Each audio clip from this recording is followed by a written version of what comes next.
మెజార్టీకే రాజ్యాధికారం కార్యక్రమానికి తిరిగి స్వాగతం. జల్కర్ శ్రీనివాస్ గారు, మీరు చెప్పండి. మనం ఇంతకుముందు బానిసల గురించి మాట్లాడుతూ అలాగే ఇప్పుడున్న ఎంపీలు ఎమ్మెల్యేల గురించి కూడా మాట్లాడాం. అసలు ఇప్పుడున్న ప్రజాప్రతినిధులకి ఎట్లాంటి స్వతంత్రం ఉంది? అసలు స్వతంత్రం ఉందా?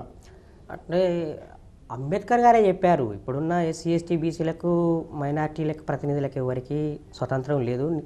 స్వతంత్రం అంటే స్వయం నిర్ణయాధికారం, ఒక అంశం మీద సొంతంగా నిర్ణయం తీసుకునే అధికారం ఉండాలి. కానీ ఇప్పుడున్నటువంటి కాంగ్రెస్ పార్టీ నుంచి కానీ టీడీపీ కానీ టీఆర్ఎస్ కానీ ఏ పార్టీ నుంచి గెలిచిన ఎమ్మెల్యే అయినా ఎంపీ అయినా కానీ ఏ ఒక్కనాడైనా కానీ పార్లమెంట్లో అసెంబ్లీలో కానీ ఎస్సీ ఎస్టీ బీసీ మైనార్టీల సమస్యల గురించి ప్రస్తావించిండ్రా? ప్రస్తావించాలంటే కూడా పార్టీ పర్మిషన్ ఉండాలి. పార్లమెంట్లో ఏదైనా ఒక విషయం గురించి రేజ్ చేయాలి అనుకుంటే, అది ఈవెన్ క్వశ్చన్ అవర్ అయినా సరే పాయింట్ రేజ్ చేయాలనుకుంటే పార్టీ పర్మిషన్ ఉండాలి. పార్టీ అనుమతి లేకుండా ఎస్సీ ఎస్టీ బీసీ మైనార్టీలకు సంబంధించిన సమస్యల్ని ఎస్సీ ఎస్టీ బీసీ మైనార్టీ ప్రతినిధులు కూడా లేవనెత్తడానికి లేదు. ఇంకొక పాయింట్ కూడా, చాలా మంది ఒక ప్రశ్న వేస్తారు, అసలు ఎస్సీ ఎస్టీలు కలిస్తేనే 22% మంది ఉన్నారు ప్రజాప్రతినిధులు అంటే పార్లమెంట్లో సుమారు 125 నుంచి 130 మంది ఎంపీలు ఉంటారు.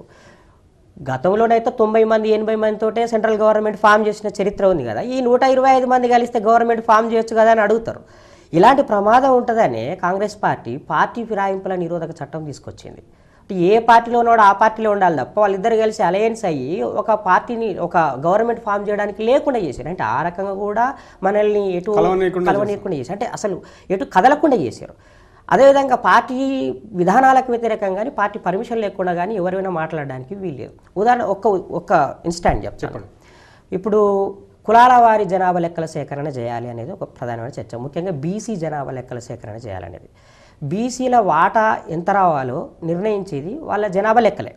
కానీ జనాభా లెక్కలు ఇప్పటి వరకు తీయలేదు. బీసీల లెక్కలే ఇంతవరకు 1932లో తీసిన 31లో తీసిన లెక్కలు తప్ప ఇప్పటి వరకు తీయలేదు. బీసీ లెక్కలు తీయాలని పార్లమెంట్లో ఏ ఒక్కరు కూడా గొడవ చేయట్లేదు, ఏ ఒక్కరు కూడా ప్రశ్నించట్లేదు. మరి బీసీ నాయకులకు ఎవరికి ఇష్టం లేదా బీసీల లెక్కలు తీయాలని? కానీ బీసీలకు న్యాయం జరగాలని లేదా? బీసీ ప్రతినిధులకి ఉంది. కానీ పార్టీ విధానానికి వ్యతిరేకంగా నిర్ణయానికి వ్యతిరేకంగా చేసే పరిస్థితిలో వీళ్ళు లేరు, ప్రశ్నించే పరిస్థితిలో లేరు. కాబట్టి ఇప్పుడున్నటువంటి ప్రజాప్రతినిధులు ఎవరు కూడా స్వతంత్రంగా స్వయం నిర్ణయాధికారం తీసుకోగలిగిన వాళ్ళు కాదు.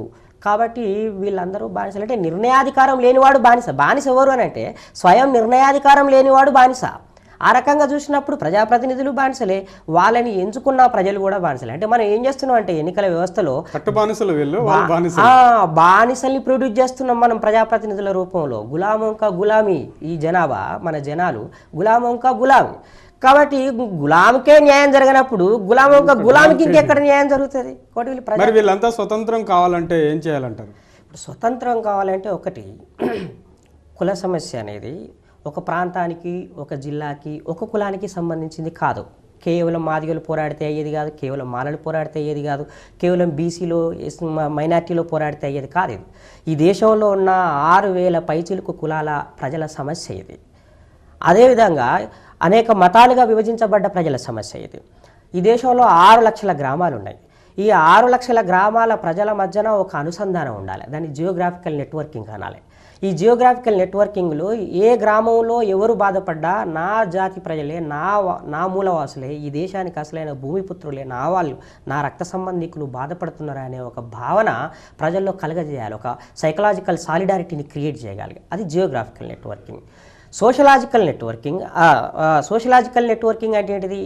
6,000 పైచిలుకు కులాల ప్రజల మధ్యన మేమందరం అన్నలదమ్ములం, మేమందరం ఒకటే, మేమంతా ఒకే రక్త సంబంధికులు అనే భావన క్రియేట్ చేయగలగాలి. అంటే ఈ 6,000 పైచిలుకు కులాల ప్రతినిధులు, కులాల ప్రజలందరినీ ఒక దగ్గర తీసుకురాలేము. ఆ కులానికి నాయకత్వం వహించే ప్రతినిధులందరినీ ఒక దగ్గరికి తీసుకురాగలగాలి. మైనార్టీని ఒక దగ్గరికి తీసుకురాగలగాలి.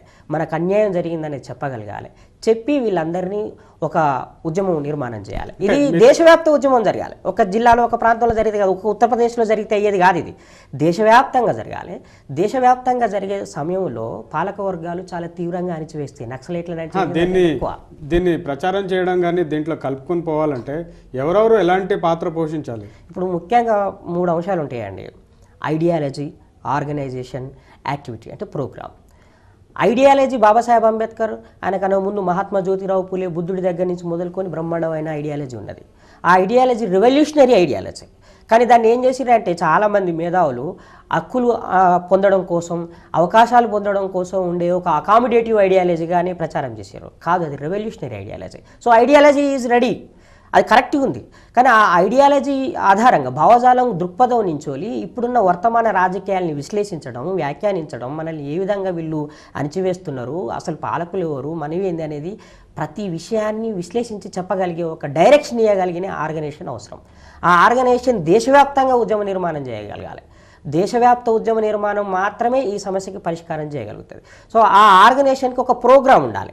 ఆ ప్రోగ్రాము 10 సంవత్సరాల, 20 సంవత్సరాల, 30 సంవత్సరాల ఒక ప్రోగ్రాం ఉండాలి. దానికి ప్రణాళికబద్ధంగా అమలు చేయగలిగిన యాక్టివిటీ ఉండాలి, ఫుల్ టైమర్స్ ఉండాలి. ఒక బాబాసాహెబ్ చెప్పిన ఈ సోషల్ రెవల్యూషన్ అనే దాన్ని పద్ధతిలో పనిచేయాలంటే ఒక రెవల్యూషనరీ పద్ధతుల్లో పనిచేయాలి. అంటే మార్క్స్ లాగా గన్నులు పట్టుకొని, తుపాకులు పట్టుకొని పనిచేయడం కాదు, జనాల దగ్గరికి పోయి పనిచేయడం. అంటే లోగ్ హమారా, సమాజ్ హమారా, మగర్ దిమాగ్ దుష్మన్ కా అంటాడు కాంశీరామ్ గారు. సమాజం మనదే, సమాజంలో ఉన్న మనుషులు మన వాళ్ళే, కానీ వాళ్ళ ఆలోచన విధానం మాత్రం శత్రువులది. ఆ శత్రువుల చేతుల్లో ఉన్న ఆలోచన విధానాన్ని మార్చకుండా మన ప్రజానీకాన్ని ఐక్యం చేయలేం మనం. చాలామంది ఎస్సీ ఎస్టీ బీసీ మైనార్టీలు మెజార్టీ ఉన్నారు, వీళ్ళని ఐక్యం చేస్తే ఐక్యం కావట్లేదు కాబట్టి ఎట్లా ఉన్నారు, ఐక్యం అయితే చాలా ఈజీగా సమస్య పరిష్కారం అయిపోతుంది అని అంటున్నారు. అది చాలా సింపుల్గా చెప్తున్నారు, అది వేగ కామెంట్. నేను అనేది ఏంటంటే ఎట్లా పరిష్కారం అవుతారు, ఎట్లా ఐక్యం అవుతారు వీళ్ళు? ఇక్కడ వీళ్ళ శత్రువుల చేతుల్లో ఉన్న ఈ ఆలోచనలు, ఈ ఆలోచనల్ని మార్చకుండా నువ్వు వీళ్ళని ఏకం చేయలేరు మీరు. అంటే మానసిక పరమైన ఐక్యత లేకుండా భౌతిక ఐక్యత సాధ్యం కాదు. బాబాసాహెబ్ అంబేద్కర్ గారు క్లియర్గా చెప్పారు. అంటే ఐడియాలజీ ఇచ్చారు. ఆ ఐడియాలజీని మన జనాలకి ఇవ్వకుండానే మీరు బీసీలు కాబట్టి మీరు ఏకంగా అండి అని అంటే బీసీలో 106 కులాలు ఉన్నాయి, వాళ్ళు ఏకమయ్యే పరిస్థితి లేదు. ఎస్సీలో 106 కులాలు ఉన్నాయి, వాళ్ళు ఏకమయ్యే పరిస్థితి లేదు. ఓకే, మీతో మాట్లాడడానికి నిజాంపేట నుంచి రాములు లైన్లో ఉన్నారు. రాములు గారు నమస్కారం సార్. నమస్తే అండి, చెప్పండి. సార్ నమస్కారం చిన్న. నమస్తే అన్న, చెప్పన్నా. జేబీ మాది కామారెడ్డి, నిజామాబాద్ జిల్లా. చెప్పండి. మీరు చాలా సార్లు మా కామారెడ్డి కూడా వచ్చారు కదా? అవునవును, కామారెడ్డి వచ్చిన. మీ టీవీ వాల్యూమ్ తగ్గించండి రాములు గారు, మీ టీవీ వాల్యూమ్ తగ్గించి మీ ప్రశ్న సూటిగా అడగండి.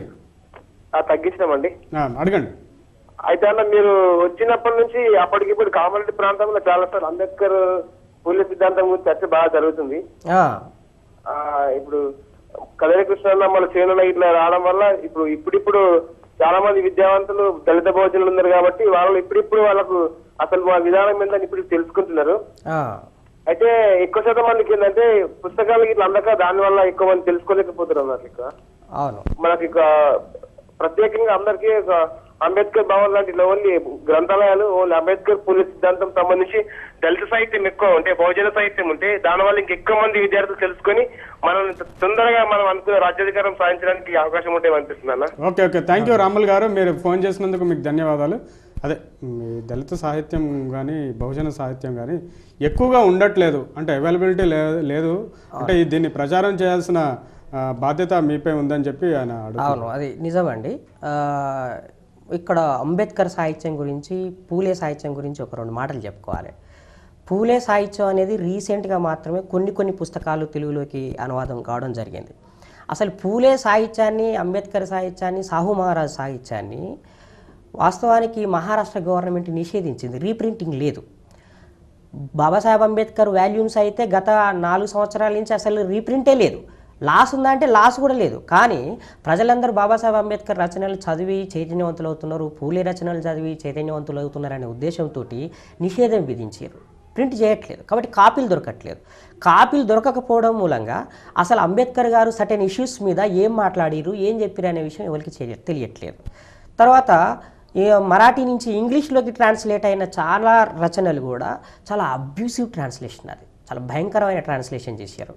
అట్లాగే ఇంగ్లీష్ నుంచి తెలుగులోకి వచ్చిన ట్రాన్స్లేషన్స్ మాత్రం ఇంకా భయంకరమైన ట్రాన్స్లేషన్. తెలుగు యూనివర్సిటీ వాళ్ళు అచ్చువేసిన పుస్తకాలు చూడండి, ఇంత పెద్ద 1000 పేజీల పుస్తకాలు వేసిర్రు.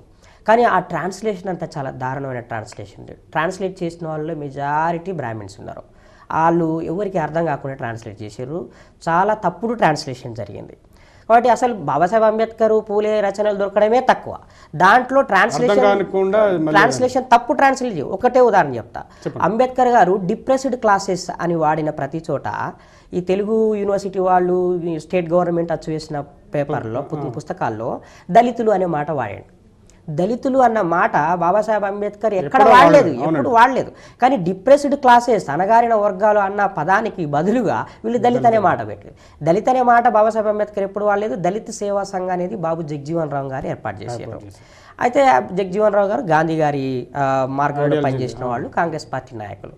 సో అంటే అనువాదంలోనే సమస్యలు ఉన్నాయి. ఒకటి వాస్తవానికి మరాఠీలో చాలా రచనలు ఉన్నాయి. మరాఠీలో ఉన్న రచనలు ఏ ఉందో మనకు తెలియకపోవడం మూలంగా మనకు తెలియట్లేదు. ఇంకొకటి ఆర్గనైజేషన్కి సంబంధించిన విషయాలు బాబాసాహెబ్ అంబేద్కర్ గారు ఏం చెప్పారు తెలియదు. పార్టీ ఎట్లా పెట్టాలి, పార్టీ ఫంక్షనింగ్ ఎట్లా ఉండాలి, ఆర్గనైజేషన్ ఫంక్షనింగ్ ఎట్లా ఉండాలి, ప్రజల్ని ఏ నిర్మాణంలోకి తీసుకురావాలి, నిర్మాణం చేయడం ఎట్లా, ఇలాంటి విషయాల గురించి మనకు తెలియదు. అవన్నీ మరాఠీలో ఉన్నాయి. మరాఠీలో ఉన్న పుస్తకాలు మనకేమో అందుబాటులో లేవు. సో అవి తెలిస్తే ఇప్పుడు కమ్యూనిస్టు పార్టీ నిర్మాణం వేరు, మనం చేసే ఈ ఎస్సీ ఎస్టీ బీసీ మైనార్టీలు చేసుకునే నిర్మాణం వేరు. ఆ నిర్మాణ సూత్రాలు ఈ నిర్మాణ సూత్రాలు ఒకటే అయ్యే అవకాశం కాదు.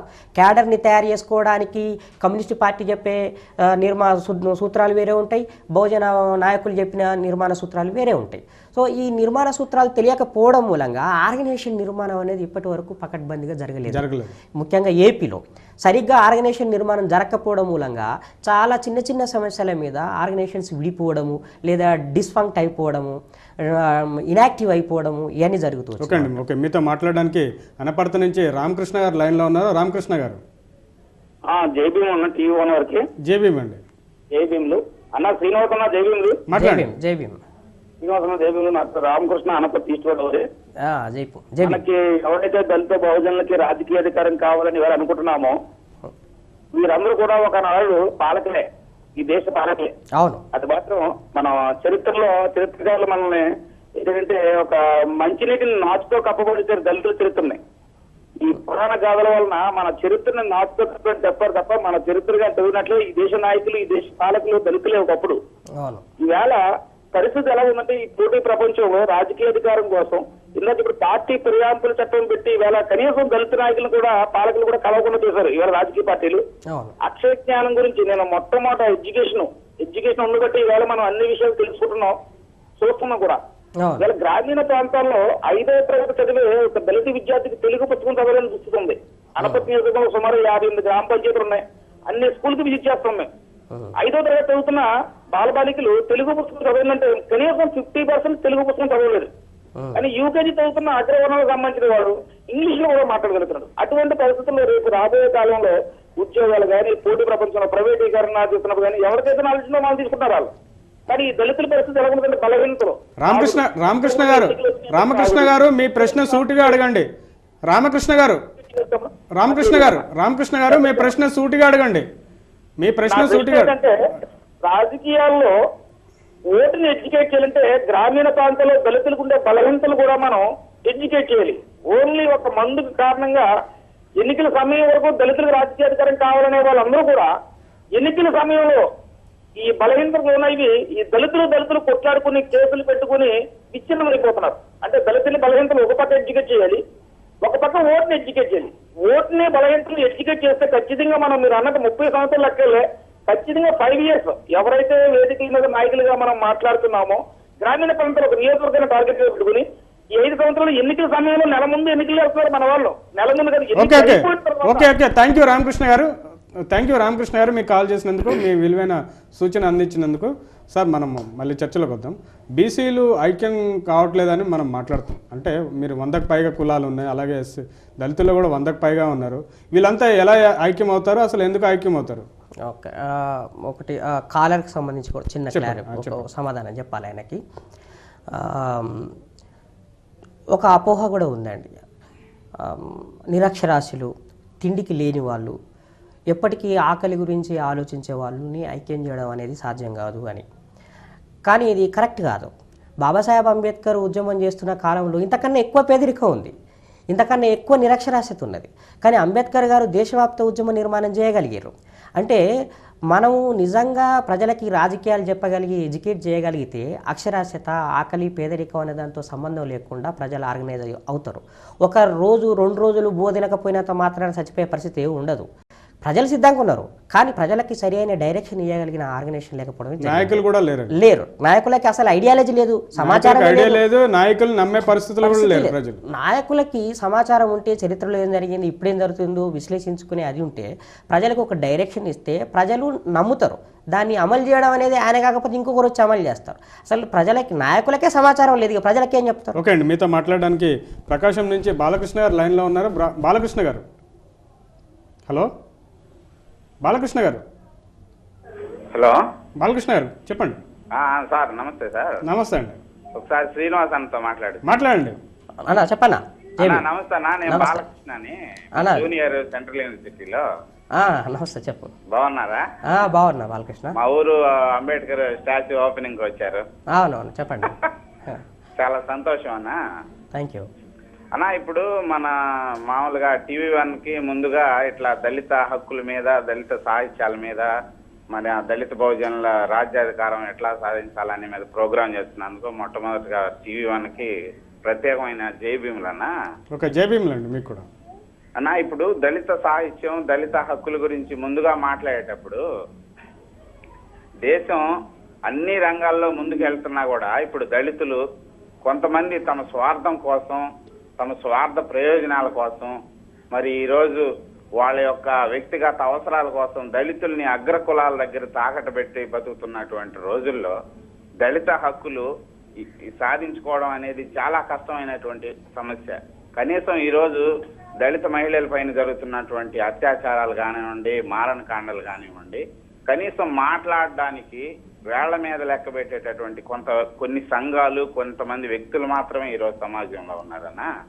మరి ఇట్లాంటి ప్రోగ్రామ్స్ ద్వారా కొంతమంది ప్రముఖుల్ని తీసుకొచ్చి కూర్చోబెట్టి కొంత డిబేట్స్ లాంటివి తయారు చేసి దళిత సాహిత్యం మీద కానివ్వండి, దళిత హక్కుల మీద కానీ గ్రామీణ ప్రాంతాల్లో కొంత చైతన్యం తీసుకురావాల్సినటువంటి అవసరం ఉందని నేను అనుకుంటున్నాను.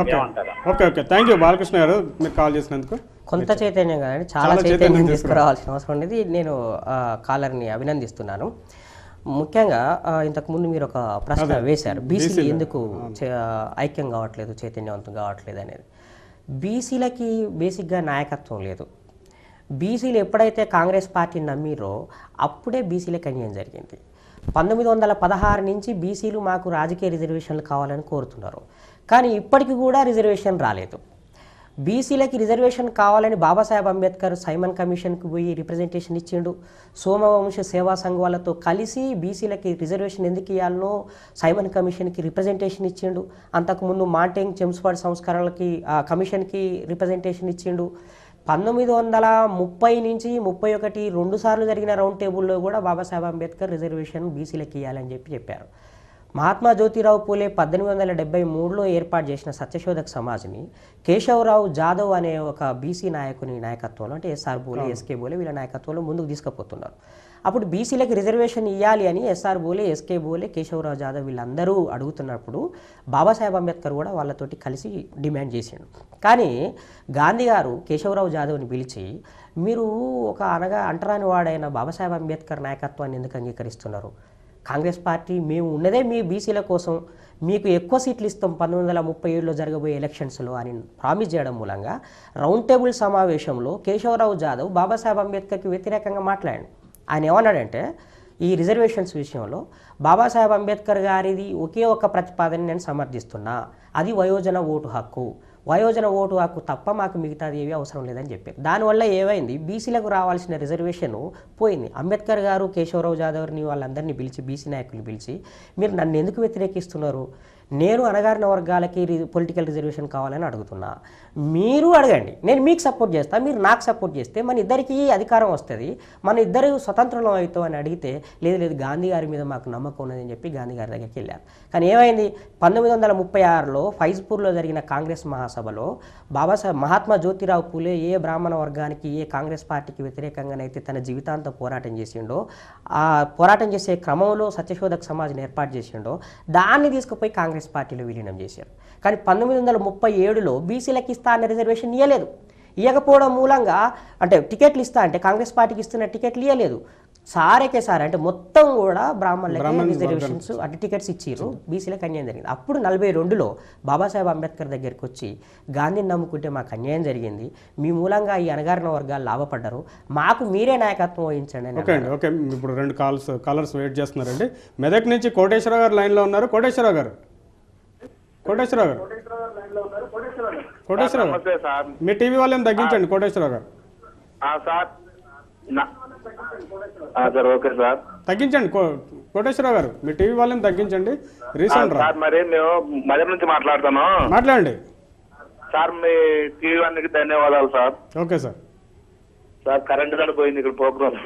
నేను చెప్పండి సార్ ఇక్కడ దళితులకే రాజ్యాధికారం కావాలని మీరు టీవీ వాళ్ళు బాగానే ప్రోగ్రామ్ ఇస్తున్నారు సార్. ఓకే సార్ ఒకరినే కాకుండా ఇద్దరిని ముగ్గురిని పిలిచి ఎస్సీలు కానీ బీసీలు కానీ మీ వేరే దగ్గర పిలిచి వాళ్ళందరూ కన్సల్ట్ చేసి మాట్లాడి వాళ్ళని గ్రామాల్లోకి పోయి అసలు ఎస్సీలు బీసీలు ఐక్యత గురించి వాళ్ళని ఐక్యత చేసే వ్యవహారం గురించి మీరు పంపించి వ్యవహారం చేస్తారని మేము కోరుతున్నాం sir. Okay okay thank you Koteswara గారు మీరు కాల్ చేసినందుకు. యాక్చువల్లీ మా ప్రోగ్రాంలో ఇది కూడా ఉందండి. ఫస్ట్ ముందుగా ఇండివిజువల్గా మేము వీళ్ళని మీకు పరిచయం చేస్తున్నాము, దాని తర్వాత వాళ్ళతో చర్చిస్తున్నాము, దాని తర్వాత జిల్లా స్థాయిలో కూడా ఇలాంటి కార్యక్రమాలు ఏర్పాటు చేసే అవకాశం ఉందండి. కాల్ చేసినందుకు ధన్యవాదాలు. అలాగే ఏలూరు నుంచి సందీప్ గారు లైన్లో ఉన్నారు. సందీప్ గారు sir good morning sir. Good morning Sandeep, చెప్పండి సార్. శ్రీనివాసరావు గారితో మాట్లాడండి. Good morning sir. Sir first of all TV1 వారికి కృతజ్ఞతలండి. ఎన్నికలప్పుడు మాత్రమే గుర్తొస్తారు మన అంబేద్కర్ గారు, జగజ్జీవన్ రామ్ గారు. ఆ టైంలో పూలమాలలు వేసి అప్పుడు మాత్రం హడావుడి చేసే మన నాయకులు తర్వాత మనల్ని పట్టించుకోరు. అలాంటిది ఈ రోజుల్లో ఇలాంటి ప్రోగ్రాం పెట్టి ఇలా చేయడం అనేది చాలా అభినందనీయం అండి. సార్ శ్రీనివాస్ గారు, సార్ మనం ముందు హక్కుల కోసం వాటి కోసం పోరాడే ముందు మనలో మార్పు రావాలండి ప్రజల్లో. మనం ఎన్నికలప్పుడు ఓట్లకి డబ్బులు ఇస్తే ఆ ఒక్క రోజుకి తాగి ఎంజాయ్ చేసేద్దాం అనుకుంటాం, కానీ ఫ్యూచర్లో మనకి మేలు చేసే నాయకులు ఎవరు అని ఎన్నుకుని వాళ్ళకి మాత్రం ఓటేసి 5 సంవత్సరాల పాటు ఉండబోయే అభివృద్ధి గురించి ఆలోచించు. సో ఇలా ప్రజల్లో ఇలా ఒక చేంజ్ రావాలంటే ఏం చేయాలంటారు sir? Okay thank you Sandeep గారు. మీకున్న చైతన్యాన్ని మీరు కూడా నలుగురికి పంచండి. మా కార్యక్రమంలో ఏదైతే మేము ఏర్పాటు చేసామో మెజార్టీకే రాజ్యాధికారం అనే కార్యక్రమంలో మీరు కూడా భాగస్వాములు కండి. ఓటర్లు అంటే జిల్లా స్థాయిలో కానీ గ్రామీణ స్థాయిలోకి వెళ్ళండి. అక్కడ ఉండే ఓటర్లను గ్రామస్తులను రాజకీయ చైతన్యం పరుస్తారని నేను మీ నుంచి ఆశిస్తున్నానండి. సార్ మీరు చెప్పండి దానికి సంబంధం. ఒకటండి, అసలు రాజకీయ వ్యవస్థ అనేది మనకు వ్యతిరేకమైన వ్యవస్థ. ఈ రాజకీయ వ్యవస్థ అంటే అందరికీ ఎన్నికల వ్యవస్థే గుర్తుకొస్తుంది. ఈ ప్లేట్ మనది కాదు. ఈ ప్లేటు ఈ వంట ఈ బ్రాహ్మణ అగ్రవర్ణాల కోసం తయారు చేసుకున్న వంట. దాంట్లో మాకు కూడా 15%, 7%, 50% వాటా ఇవ్వండి అని మనం అడుగుతున్నాం. నేను అనేది ఏంటంటే అసలు వంటే మన కోసం చేసుకుందాం సపరేట్గా. ఈ ఎలక్టోరల్ సిస్టము, ఎన్నికల వ్యవస్థ అనేది బ్రాహ్మణ పాలక వర్గాలు అధికారంలోకి రావడం కోసం తయారు చేయబడ్డది అని బాబాసాహెబ్ అంబేద్కర్ గారు క్లియర్గా చెప్పారు. అయినా కానీ మన జనాలకి ఈ ఎన్నికల వ్యవస్థ మీద విపరీతమైన భ్రమలు ఉన్నాయి. నేను అనేది ఏంటంటే అసలు ఈ ఎన్నికల వ్యవస్థే మనకు వ్యతిరేకమైందని 62 సంవత్సరాల చరిత్రలో నిరూపణ జరిగింది. బాబాసాహెబ్ అంబేద్కర్ 1956లో కూడా చెప్పారు. మనం వేరే టాపిక్లోకి వెళ్దాం. ఇప్పుడు మీరు ఇంతకుముందు మనం బీసీల గురించి మాట్లాడుతూ అంబేద్కర్ గారు ఆయన కోసం చాలా చేశారు బీసీల గురించి. కానీ బీసీలను ఒకసారి అబ్జర్వ్ చేస్తే బీసీలు అంబేద్కర్ని ఓన్ చేసుకునే పరిస్థితులు లేరు. అంబేద్కర్ని కేవలం దళితులకు నాయకుడిగానే చూపించడం, లేకపోతే వాళ్ళే వెళ్ళి జయంతులకు కానీ వర్ధంతులకు కానీ వెళ్ళి పూలమాలలు వేసి వెళ్ళిపోతుంటారు. అంతే తప్ప బీసీల కోసం ఇంత చేశారు అనే విషయాన్ని మీరే ప్రస్తావించారు. మీరు తెలియజేసినందుకు మీకు ధన్యవాదాలండి. ఫస్ట్ బీసీల కోసం అంబేద్కర్ చేసిన కృషి ఏంటో మీరు చెప్పండి ఒకసారి. ఇప్పుడు బీసీల గురించి బాబాసాహెబ్ అంబేద్కర్ గారు ఏం చేశారు అనే విషయం ముందు దళిత నాయకులకే తెలియదు, సోకాళ్ళు దళిత నాయకులకే తెలియదు. కాబట్టి వాళ్ళు ఎంతసేపటికి మా నాయకుడు మా మాదిగా మా మాల నాయకుడు అని చెప్పి క్లెయిమ్ చేసుకోవడం మూలంగా బీసీలు ఆటోమేటిక్గా డిజైన్ చేసుకున్నారు. నిజంగా బాబాసాహెబ్ అంబేద్కర్ రిజర్వేషన్ కావాలని కొట్లాడింది, బీసీలకు రిజర్వేషన్ కావాలని, పొలిటికల్ రిజర్వేషన్స్ కావాలని కొట్లాడింది బాబాసాహెబ్ అంబేద్కర్. చివరికి ఆయన కాన్స్టిట్యూయెంట్ అసెంబ్లీలో బీసీలకి రిజర్వేషన్ కావాలని ఒక బిల్లు రాసుకొని పోతే ఆ బిల్లుని అప్పుడు బాబాసాహెబ్ అంబేద్కర్ ఏం రాసినా ముగ్గురికి చూపెట్టాలండి.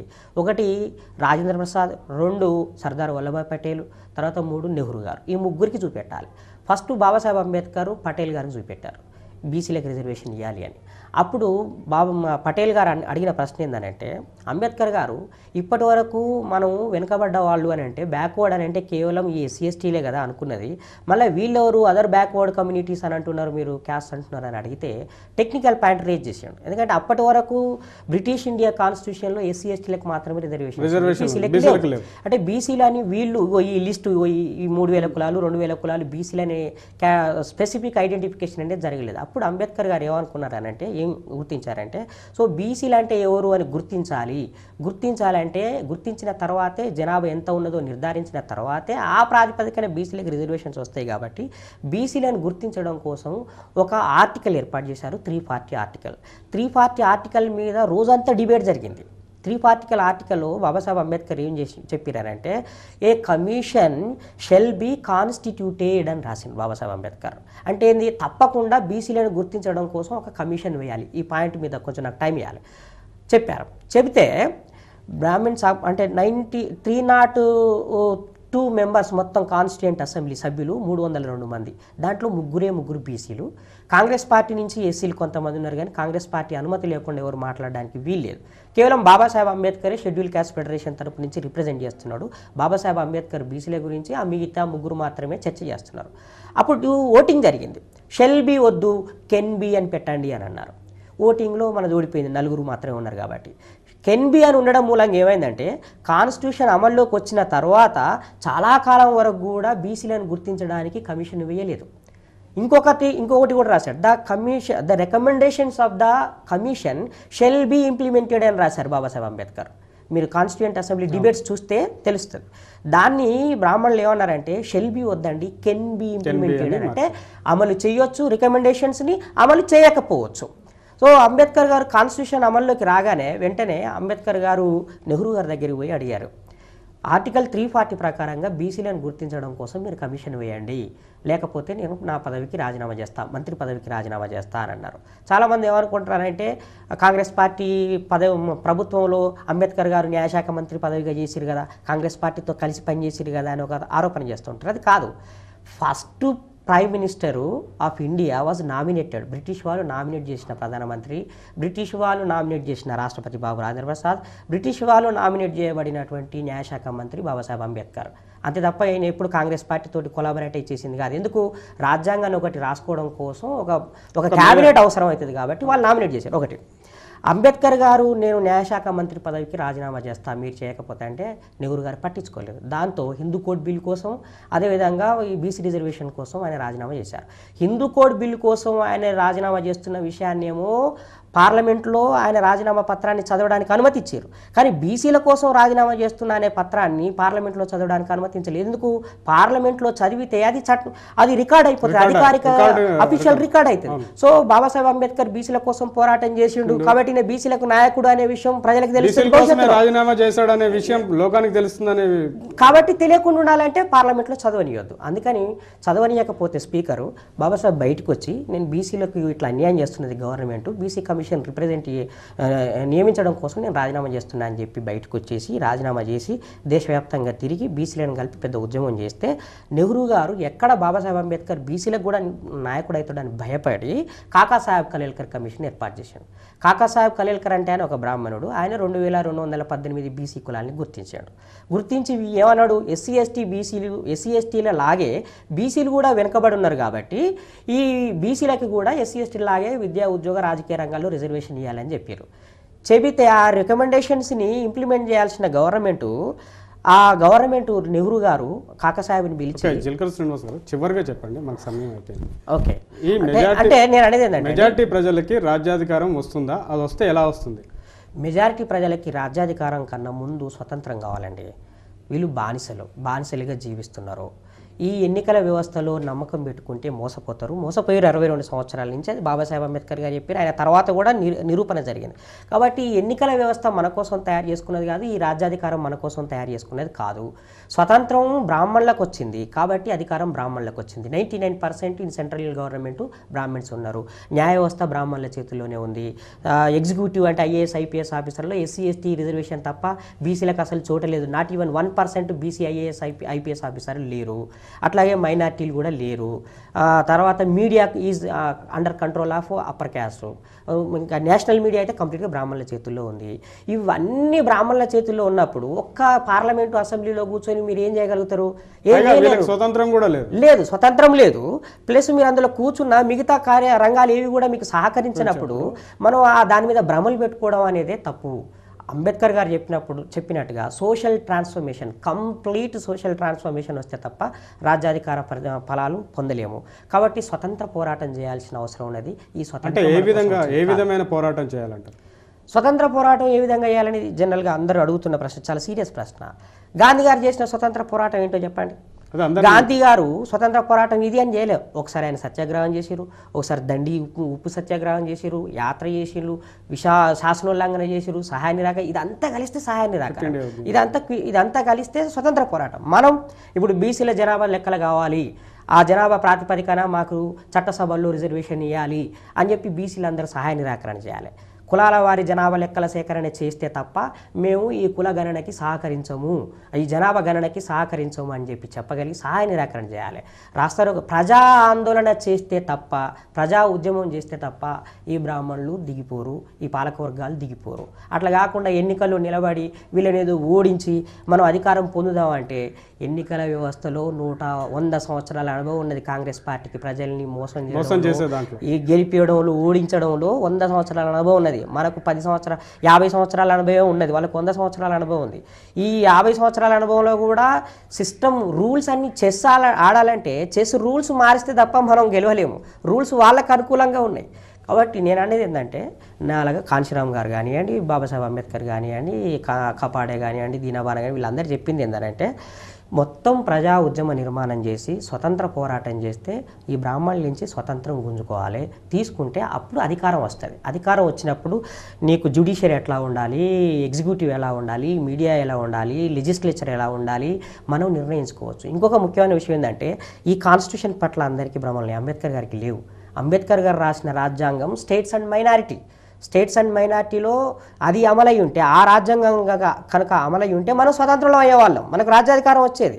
కానీ ఈ కాన్స్టిట్యూయెంట్ అసెంబ్లీ అంబేద్కర్ రాసిన స్టేట్స్ అండ్ మైనారిటీ అనే కాన్స్టిట్యూషన్ని తిరస్కరించి బ్రాహ్మణ వర్గాలకు ఉపయోగపడే కాన్స్టిట్యూషన్ని అమలులోకి తీసుకొచ్చారు. అది మనల్ని బానిసలు చేశారు. ఓకే. థ్యాంక్ యూ జలకర శ్రీనివాస్ గారు మా స్టూడియోకి వచ్చినందుకు. ఇది ఈనాటి మెజార్టీగా రాజ్యాధికారం కార్యక్రమం.